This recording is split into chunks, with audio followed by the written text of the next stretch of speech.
그리고 한번 말씀을 함께 풀어보도록 하겠습니다. M&Com 리서치에서 지난번에 전국에 있는 만 19세 이상의 교인들을 1,000명 무작위로 착출을 해서 설문조사한 내용들이 쭉 나오는데, 오늘 설교와 관련되어서 왼쪽보다는 오른쪽에 있는 것을 보게 되면 제목이 이게 일부 예배에도 조금 이게 이어 마이크가 저 위에 그 안테나 좀 제대로 되어 있나 좀 한번 봐주시고요. 자, 그래서 개신교인들을 대상으로 해가지고 다른 종교에도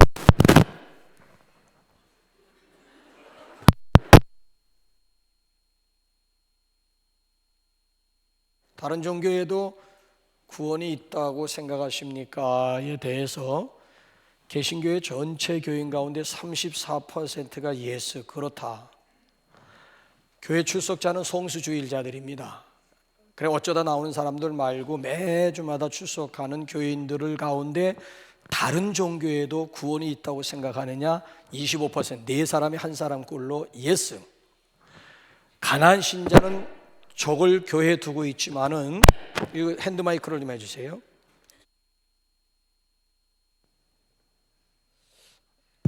네, 그래서 가난한 신자는 교인인데 교회 출석을 안 하는 신자예요. 안 나가 신자잖아요. 가난한 신자들 같은 경우에는 무려 62%가 다른 종교에도 구원이 있다라고 응답을 했어요. 이게 포스트 모더니즘, 종교다원주의의 영향입니다. 그러니까 이미 교회 안에도 종교다원주의가 뿌리를 내리고 있다. 그래서 이 종교다원주의 사상이 교인들의 신앙을 무섭게 지금 오염시키고 있다라고 하는 얘기예요. 자, 그럼 여기서부터 한번 이야기해 보십시다. 자, 여기 34%, 25%, 62%의 교인들이 전도의 필요성을 느낄 수 있을까요? 전도의 동기, 전도의 목적이 있을까요? 왜? 예수 외에는 구원이 없다라고 하는 것이 전도의 본질 아닙니까? 내가 곧 길이요 진리요 생명이니 나로 말미암지 않고는 아버지께로 올 자가 없다. 사도행전 4장 12절에 보면 천하 인간의 구원 얻을 만한 다른 이름을 우리에게 주신 일이 없다라고 성경은 분명히 없다로 얘기하는데 있다라고 생각을 하는 거예요. 그럼 굳이 여기 와야 구원받는 것도 아니고 다른 종교에도 구원이 있다라고 믿는 사람들이 과연 전도할 이유가 있겠느냐라고 하는 얘기예요. 그러니까 오늘 현대 전도라고 하는 것은 구원관의 문제요, 현대 전도는 구원론의 문제. 그러니까 우리가 알게 모르게 벌써 이런 종교다원주의 사상에 알게 모르게 우리가 물들어가고 있다. 그러니까 현대 교회마다 전도가 안 되는 본질적인 이유가 따로 있다라고 하는 얘기예요. 더군다나 여러분 한번 생각해 보세요. 내가 구원의 확신이 없는데 구원의 기쁨, 구원의 즐거움, 구원의 행복을 누군가와 더불어 나누고 싶어질까요? 내 안에 구원의 기쁨이 벅차오르는 그 기쁨이 있어. 맛있는 음식점에 가면 누군가를 좀 데리고 가고 싶듯이 내가 얻은 이 구원의 황홀감을 누군가와 더불어 좀 나누고 싶은 이런 욕구가 있어야 되는데, 내 안에 지금 구원의 확신도 없는데 뭔 구원의 주님을 누구에게 소개하고 자시고 알 게 있겠습니까?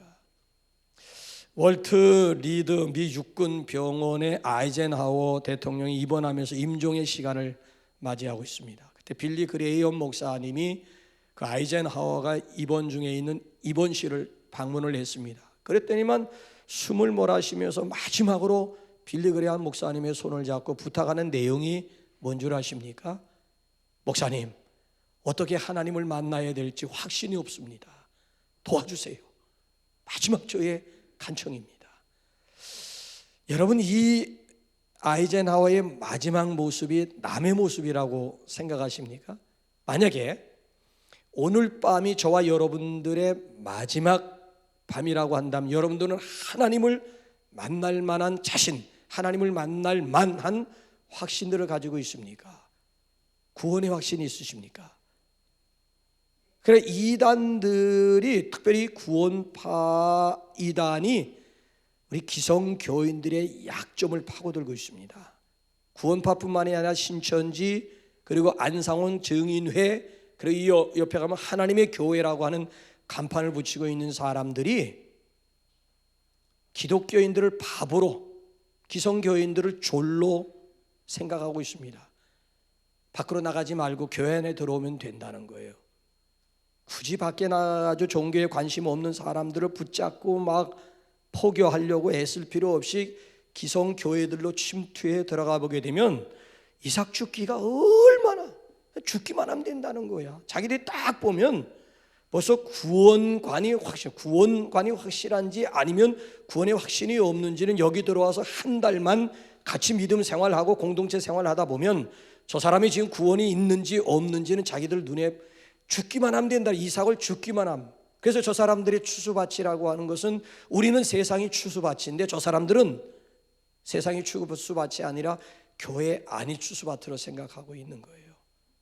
결정적으로 기성교인들이 구원론이 약하다라고 하는 것을 집중적으로 파고드는 거예요. 실제로 여러분 각 교회마다 구원의 확신을 가지고 확신 가운데 믿음 생활하는 사람들이 많지 않아요. 내세 신앙 없고 종말 신앙 없고 천국 신앙 없습니다. 그러니까 여기가 저 싸우니 현세 신앙이에요. 예수 덕분에 이 땅에 삶을 사는 동안 의식주 문제를 비롯해 가지고 삶의 질을 높일 수만 있다면 why not? 얼마나 좋은 일이냐는 거예요. 무언 죽은 다음에 내세가 어떻고 무슨 종말이 어떻고 천국이 어떻고 지금 동화 속의 이야기 같은 얘기나 한다는. 그러니까 보니까 이 신앙생활이나 교회 생활 자체가 취미생활로 바뀌게 되고 뱃놀이 삼아 그저 이렇게 주의를 지키는 사람들이 의외로 많이 있다라고 하는 얘기예요. 자, 그래서 저는 여러분들에게 다시 한번 이 시간 질문을 좀 드리고 싶습니다. 여러분에게 구원이 있습니까? 여러분들에게 생명이 있습니까? 오늘 밤 내가 죽는다 할지라도 하나님을 만날 만한 확신이 있으십니까? 구원의 확신을 제가 지금 점검해 보고 있는 거예요. 우리 교회 집사님은 아닙니다만 먼저 있을 때 그 집사님 한 분이 아주 잘나는 지인이 세미나 한 번만 같이 가달라고 하더라는 거예요. 저 강남에서 하는 세미나 좀 같이 가달라고. 그래 뭐 세미나 가서 뭐 듣는 거 이분도 좋아하니까 세미나 가자는데 뭐 그것도 가까운 사람이 그렇게 뭐 부탁을 하는데 그거 부탁하면 못 들어주겠냐 해서 따라갔더니 가보니까 잠실 구장에서 열리는 2단 파곡수 세미나였다라고 하는 거예요. 딱 들어서면서 벌써 이거 뭔가 좀 이상한 집회 같다라고 하는 느낌이 들더라는 거예요. 아니나 다를까 구원파 목사가 접근을 하더니만 당신 구원받았습니까? 묻더라는 거예요. 예, 저 구원받았습니다. 언제 구원받았습니까? 몇 년, 몇 월, 며칠, 몇 시에 구원받았습니까? 라고 묻더라는 거예요. 그래서 이분이 저기 좀 당황하면서 예, 저는 이 시간 분명하게 말씀드리고 싶은 것은 내 마음속에 성령님이 계시고 예수님이 나의 구원의 주님이시라고 하는 사실을 저는 분명하게 믿기에 저는 구원의 확신이 있습니다. 그랬더니만 구원의 날짜를 모르면 그건 구원받는 것이 아니라고 얘기를 하더랍니다. 그래서 순간 이 집사님이 무슨 지혜가 떠올랐는가 하면 목사님 저는 지금 자전거를 잘 탑니다. 근데 유감스럽게도 내가 자전거를 언제부터 타게 되었는지는 저는 모릅니다. 근데 분명한 사실은 지금 제가 자전거를 잘 타고 있다는 사실입니다.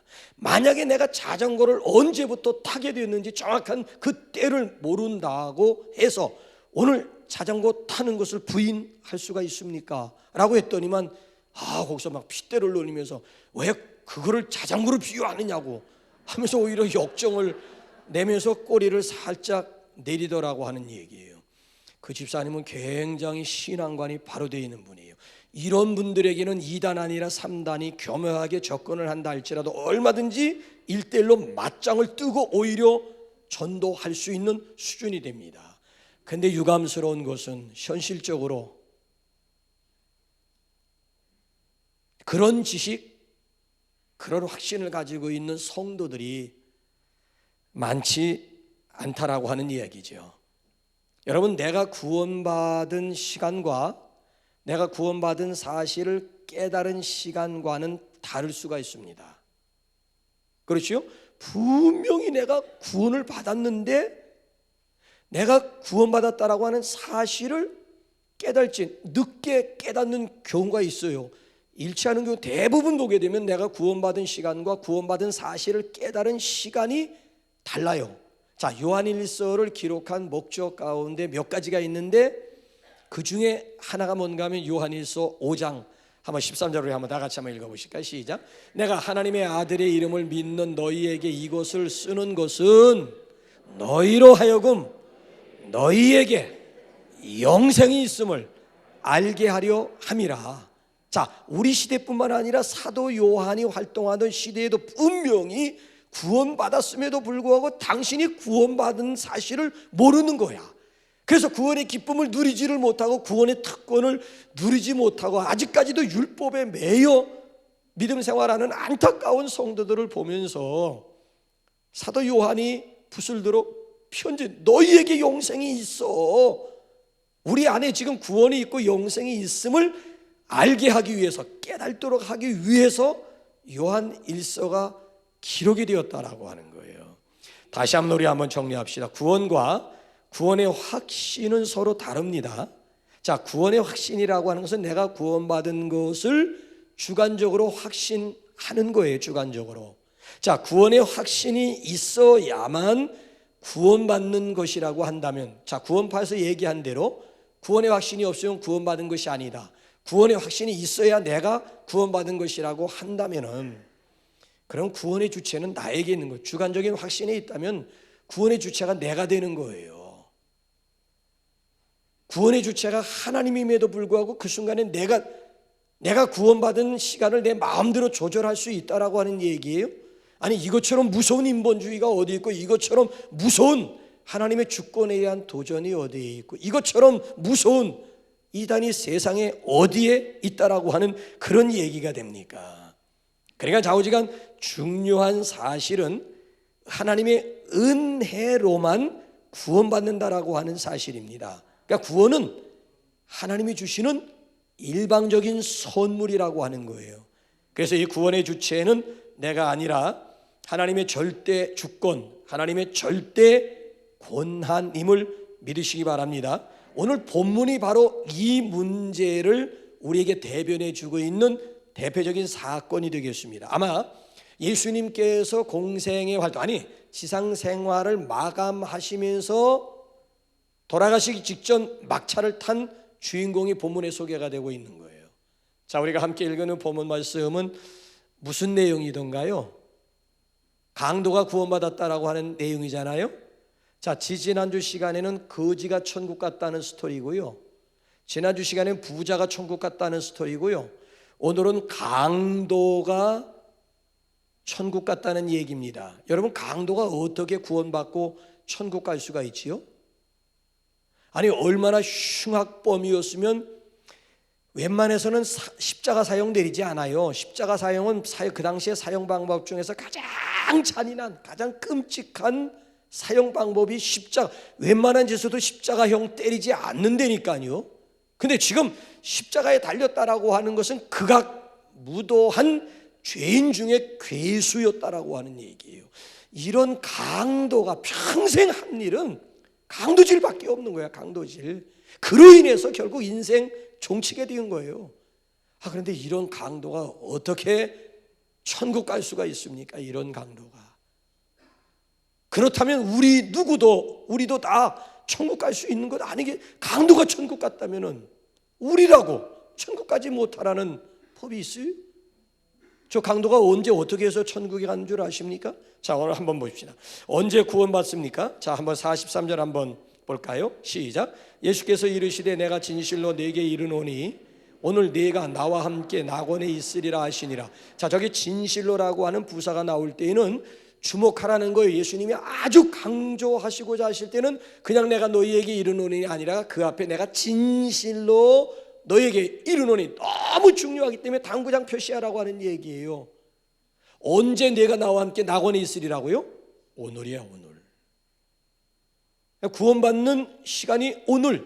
근데 우리는 지금 어떤 신화, 어떤 미신에 사로잡혀 믿음 생활하고 있는가 하면 신앙의 연조가 있어야 구원받는 줄로 알고 있어요. 신앙의 짬밥 수가 구원을 가져다 준다라고 하는 이런 이상한 미신, 이상한 신화에 매여 있다고요. 어디서부터 이런 일이 비롯되었을까요?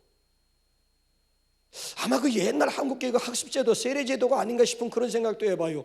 예수 교회 출석하고 등록하고 6개월 지난 다음에 학습을 받아야 되고 6개월 또 지난 다음에 세례를 받아야 된다. 이게 지금 부정적으로 작용하지 않았나? 아니 무슨 소리야? 성경 어디 지금 저 6개월 지나고 학습받고 1년 지난 다음에 세례 받으라고 하는 그런 예가 어디에 있는 거예요? 요단강에서 사람들이 몰려오는 대로 그냥 집어넣어가지고 예수 고백하고 집어넣기만 하면 세례 받은 것이지 무언 1년간이라고 하는 그런 학습 기간을 통해 가지고 세례를 받는다는. 그러니까 은연 중에 구원이라고 하는 것은 어느 정도 예배당에 나와서 어느 정도 시간이 지나가야, 그래도 어느 정도 신앙의 연조가 있어야 구원에 이르는 것이지 어떻게 오늘 여기 나왔다고 오늘 여기서 구원받을 수가 있단 말이냐. 그거 성경적이 오늘 강도를 향해 가지고 오늘 내가 나와 함께 낙원에 있으리라. 예수님도 조만간에 돌아가실 것이고 강도도 조만간에 죽을 거예요. 오늘이야, 오늘. 오늘 내가 나와 함께 낙원에 들어간다, 천국에 들어간다라고 하는 이야기예요. 그렇기 때문에 여러분 우리가 가지고 있는 무서운 오해로부터 자유함을 얻어요.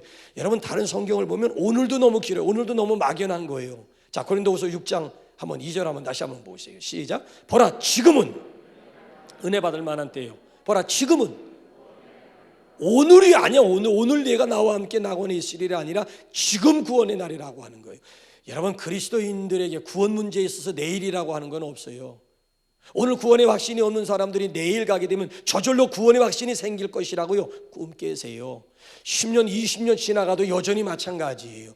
지금 구원의 확신이 없는데 무언 10년 지나간 다음에 구원의 확신이 생기리라고 기대를 하십니까? 성경은 구원에 있어서 내일은 없어요. 오늘이에요. 오늘 밤의 내용을 성경은 오늘 밤의 내용은 무슨 내일이 있다는 얘기예요. 내일 없어요. 그러니까 여러분 이 구원만큼 시급한 사건은 없는 거예요. 그래서 여러분 우리 성도들이 지금 무슨 교리를 오해하고 있는가 하면 중생과 성화, 중생과 성교를 너무 지금 오해를 하고 있는 거야. 중생이랑 구원이라고 해서 순간적인 사건이에요.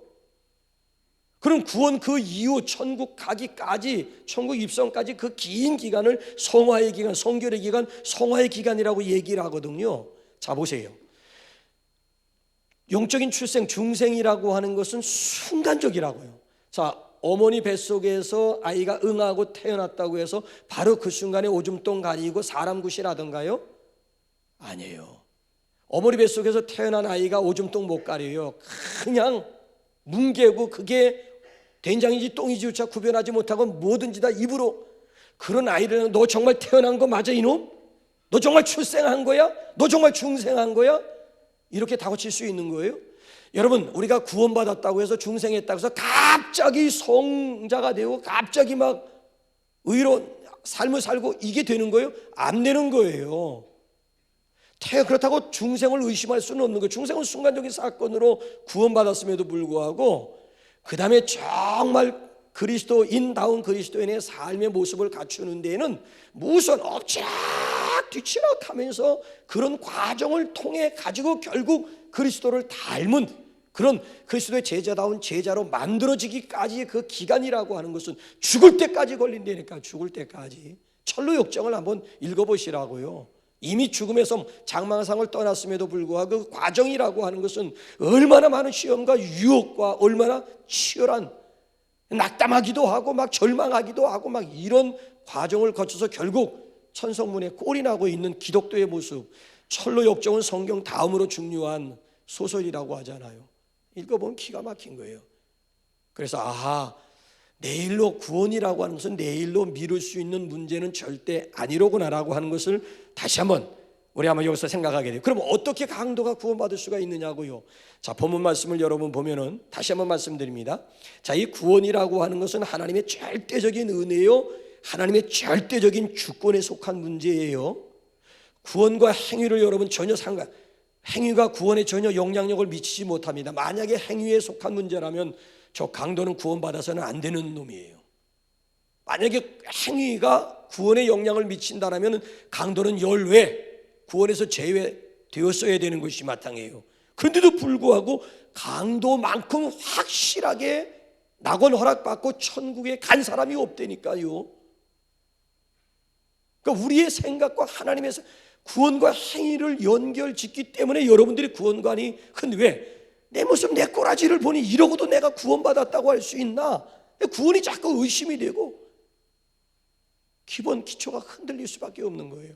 자, 강도가 어떻게 한번 낙원 허락받고 천국 갔는지 한번 보실래요? 첫째가 뭔가 하면 이 강도는 십자가에 달리는 과정을 통해서 비로소 하나님을 두려워할 줄 알아요. 하나님을 경외해요. 자, 40절 한번 다시 한번 우리 한번 다 같이 읽어볼까요? 시작. 하나는 그 사람을 꾸짖어 이르되 내가 동일한 정죄를 받고서도 하나님을 두려워하지 아니하느냐.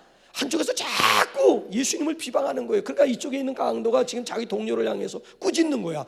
너 동일한 정죄를 받고서도 아직까지 정신 못 차리냐? 하나님을 두려워하지 않느냐? 나는 지금 하나님을 두려워하고 있다는 거야.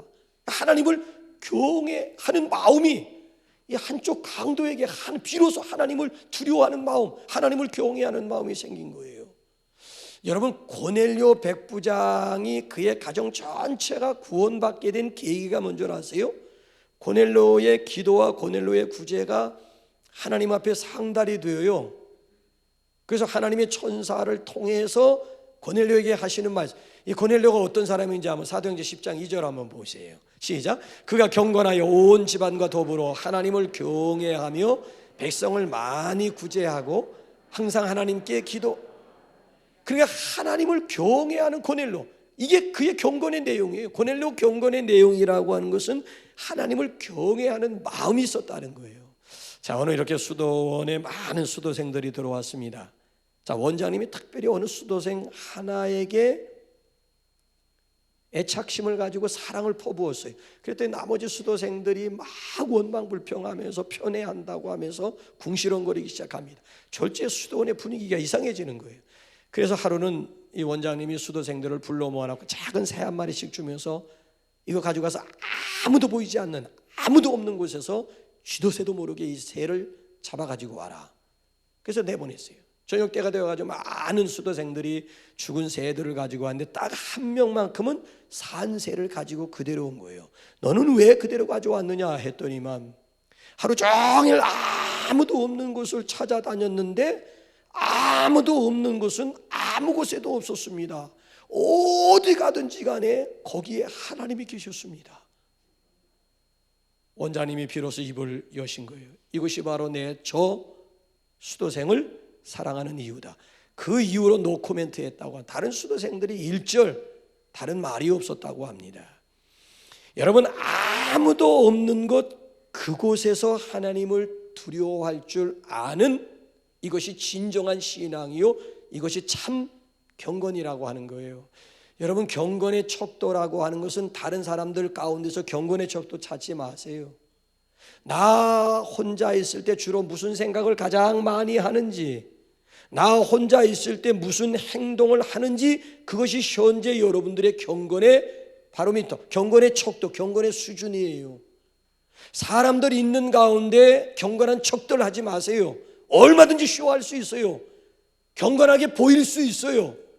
그러나 정말 아무도 없는 나 홀로 있는 시간에 주로 내가 무슨 생각을 많이 하느냐, 그것이 현재 나의 경건의 현주소라고 하는 얘기예요.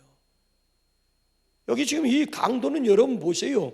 지금 그 결정적인 순간에 비로소 하나님을 두려워하는, 내가 이제 죽으면 이제 하나님을 만나야 되는구나. 그 하나님이 두려워지게 된 거예요. 비로소 하나님을 경외해요. 자, 그 결과에 대해서 성경은 뭐라고 말씀하시는지 잠언 14장 19장 한번 읽어볼까요? 시작. 여호와를 사망의 그물에서 벗어나게 하느니라. 자, 19장.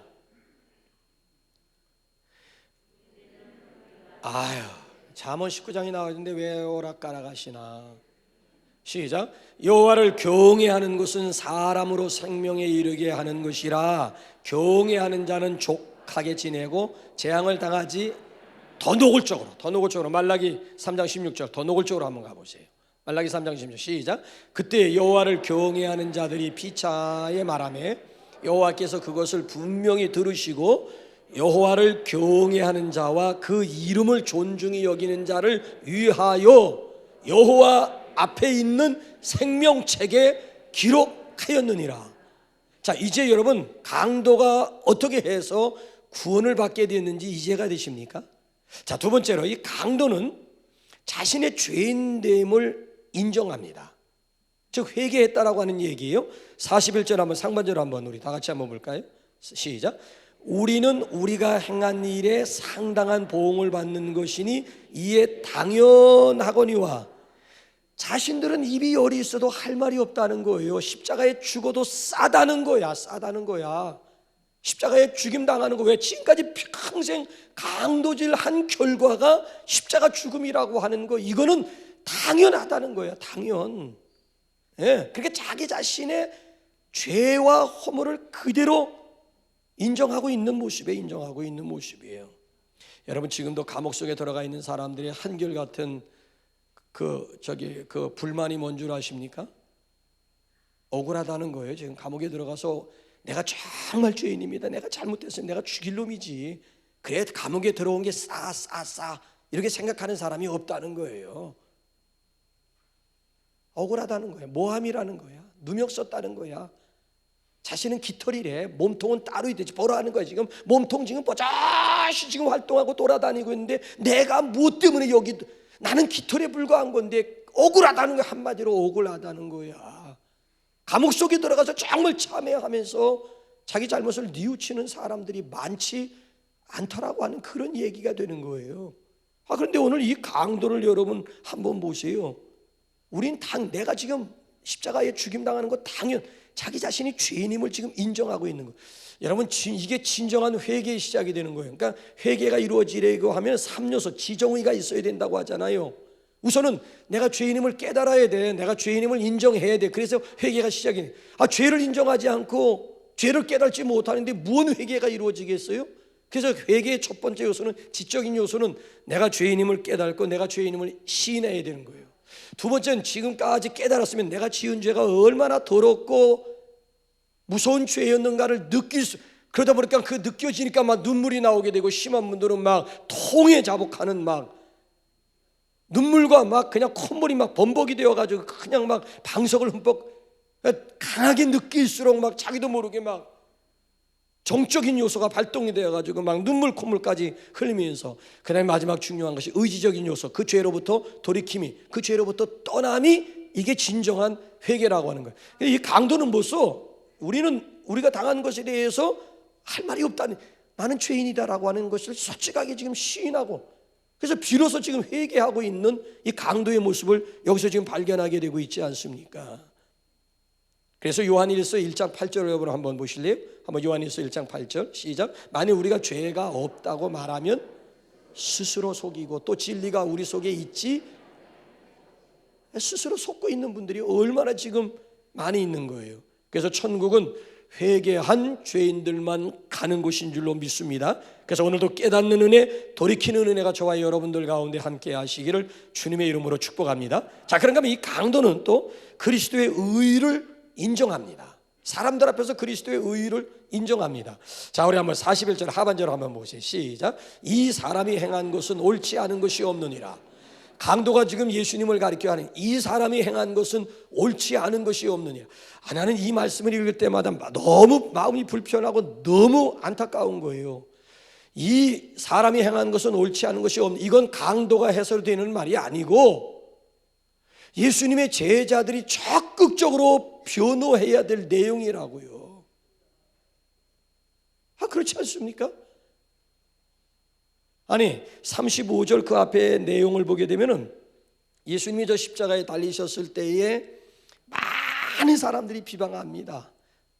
거기 보면은 관원들이 막 비방을 해요. 거기 보면 막 관원들이 막 비방하고 유대인들이 비방하고, 심지어 십자가에 함께 달린 강도 한 놈이 막 예수님을 비방하면서 네가 하나님의 아들이라고, 그럼 한번 보여봐. 너와 우리를 한번 구원해서 네가 진짜 하나님의 아들인지 아닌지 한번 보여줘 하면서 막,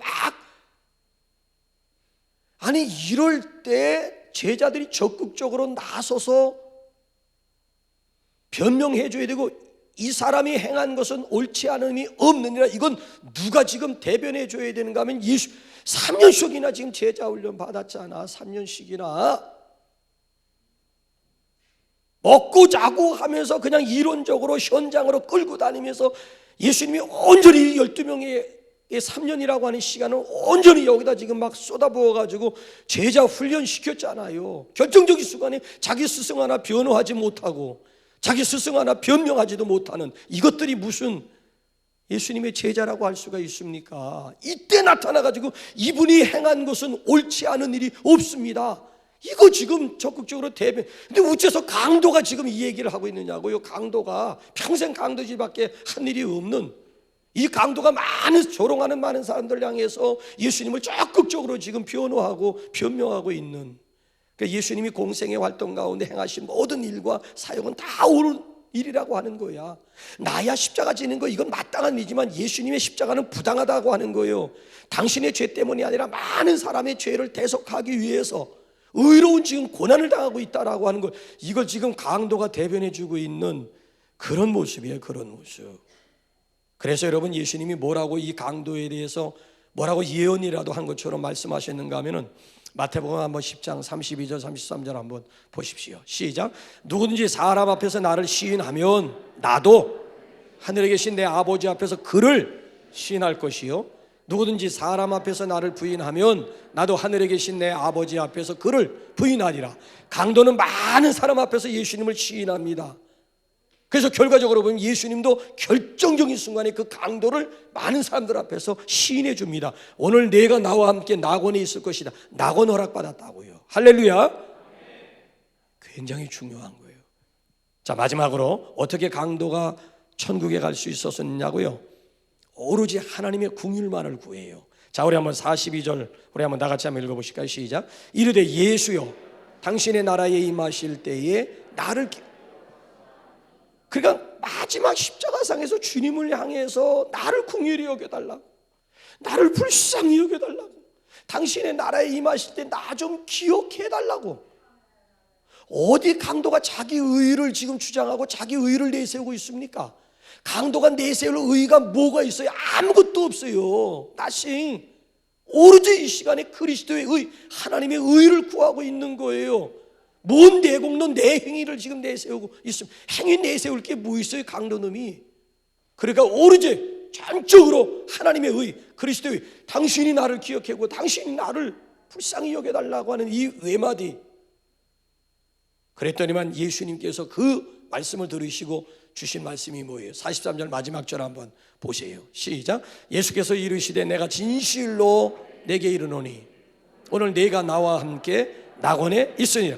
결국 낙원 허락받았습니다. 천국의 주인공이 되었습니다. 오늘 구원이 그에게 임한 거예요.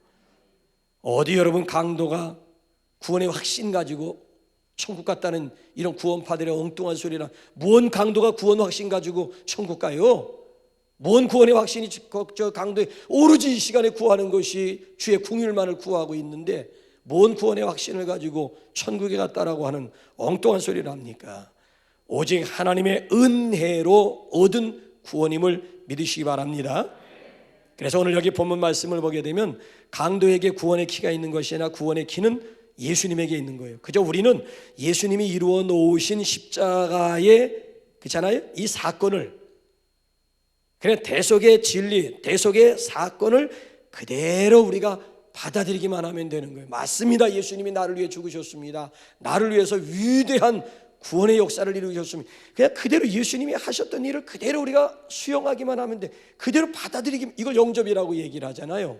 그래서 요한복음 1장 12절이 이 얘기하고 있는 거예요. 시작. 영접하는 자 곧 그 이름을 믿는 자들에게는 하나님의 자녀가 되는 권.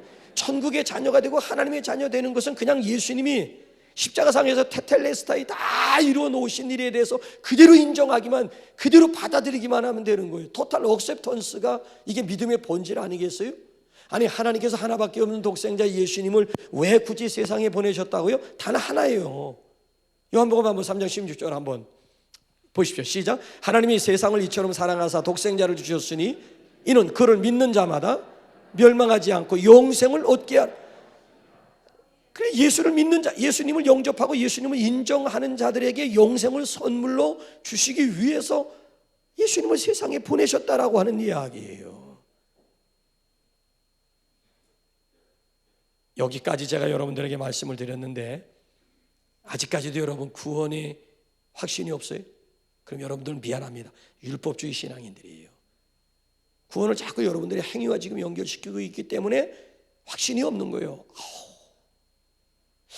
내 꼬라지는 내가 하는데 당신이 뭘 나를 한다고 그래? 내가 어떤 놈인데? 이러고도 내가 지금 구원받았다고 사기치지 마라. 내가 나를 더 잘 알아. 여러분, 행위가 구원에 미칠 수 있는 영향력은 1%도 없다니까요. 행위와 구원을 연결시키는 그 순간에 여러분들이 율법주의자가 되는 거예요. 율법은 행위예요. 행위로 구원받는다라고 하는 것이 율법이에요. 아니라니까요. 그러면 행위로 구원받는다면 이 얘기 나오면 안 된다니까. 강도가 뭔 행위가 있어서 천국을 선물로 받았다라고 하는 얘기예요. 그럼 얘기가 틀리잖아요. 전혀 여러분, 그대로 그냥 받아들이면 되는 거예요. 예수님 인격적으로 그냥 그대로 받아들이고 환영만 하고 영접하기만 하면 예수가 내가 곧 길이요 진리요 생명, 예수가 생명이니까 예수님 영접하기만 하면 우리 안에 뭐가 있는 거예요? 내 안에 생명이 있는 거야. 그 생명 DNA 가지고 생명의 나라, 영생의 나라에 갈 수가 있는 거예요. 왜 자꾸 여러분 행위와 구원을 자꾸 연결시키려고 하십니까? 교만한 사람들 되지 마세요. 그냥 겸손하게 예수님께서 이루신 대속의 사건을 그냥 그대로 인정하시고 입으로 시인하시고 환영하시려니까요. 벌써 여러분 구원의 확신을 가진 분들과 구원의 확신이 없는 분들은 신앙생활하는 자세가 벌써 다르더라고요. VIP를 대하는 자세도 다르고요, 주일을 맞이하는 자세도 다르고요, 이 가운데 와서 예배하는 자세도 다르고, 심지어 찬양을 부르는 자세도 구원의 확신을 가지고 있는 분들이 부르는 찬양과 구원의 확신이 없는 분들이 부르는 찬양이 달라요. 구원의 확신을 가지고 있는 분들은 찬양 가운데 성령님의 기름 부으심을 경험해요. 하나님의 임재, 하나님의 능력을 찬양 가운데 경험해요. 그래서 막 감사 감격 가운데 막 어떻게든지 간에 막 눈물로 아니면 그냥 온몸으로 하나님 앞에 뭔가 이 기쁨을 하나님과 더불어 함께하고자 하는 그 열렬함이, 왜 나에게는 저런 분들과 같은 저런 감사와 감격, 이유가 있지요. 아직이기 때문에. 구원받은 사람들이 봉사하고 섬길 때 보면 벌써 노래 부르면서, 콧노래 부르면서 봉사한다는 거예요. 근데 그렇지 못하고 왜 나는 봉사할 때마다 힘들게 느껴지지? 왜 때로는 짜증이 나지? 왜 스트레스 받게 되지? 구원받지 못했으니까, 구원의 확신이 없으니까. 내가 반짝 내 감정, 기분 좋을 때는 막 콧노래 부르면서 하지만은 내가 지금 기분이 다운되었을 때 주의 일을 하라고 하면 막 짜증이 오고 막 스트레스가 되고 막. 왜? 구원의 확신이 없이 봉사하는 거와 어떻게 똑같다고 할 수가 있어요? 또 구원의 기쁨이 없다? 죄로 인해서 구원의 기쁨을 상실할 수는 있지요. 그러니까 죄만 회개해 보세요. 다시 구원의 회개고 다시 회복할 수가 있는 것 아니겠습니까? 그래서 여러분, 이 시간에 한번 나의 구원관을 다시 한번 여러분 정리해 보세요. 그래서 내일로 미루지 마세요. 구원의 확신 가지고 믿음 생활하는 게 좋잖아요. 이미 예수님께서 2000년 전에 십자가상에서 이루어 놓으신 구원, 내가 그 예수님을 믿는 그 순간에 이미 구원받았는데 오늘에 와가지고 그 확신, 그래도 주관적으로 구원의 확신을 가지고 신앙생활하고 믿음 생활하고 헌신 생활하는 것이 얼마나 행복한 일이에요. 그래서 아직까지 구원의 확신이 없었던 분들, 오늘 이 시간으로 한번 터닝 포인트를 삼기 위해서 마음의 문을 여세요. 그리고 한번 화면에 나오는 대로 정직하게 마음의 문을 열고 구원의 주님을, 우리가 주 외에는 구원의 길이 없음을 우리가 시인하면서 그 주님을 향해서 우리 다 마음 담아가지고 함께 우리 기도하면서 찬양할까요? 주 예수님, 나는 주님을 믿습니다. 십자가에서 죽으심으로 내 죄값을 담당하시니 감사합니다. 지금 저는 제 마음의 문을 열고 예수님을 나의 구주로 영접합니다. 나의 죄를 용서하시고 영생을 주시니 감사합니다. 나를 다스려 주시고 나를 주님이 원하시는 사람으로 만들어 주옵소서. 예수님의 이름으로 기도합니다. 아멘. 정말 마음을 담아서 중심으로 하나님 앞에 드린 분들, 우리 구원의 확신을 축하하면서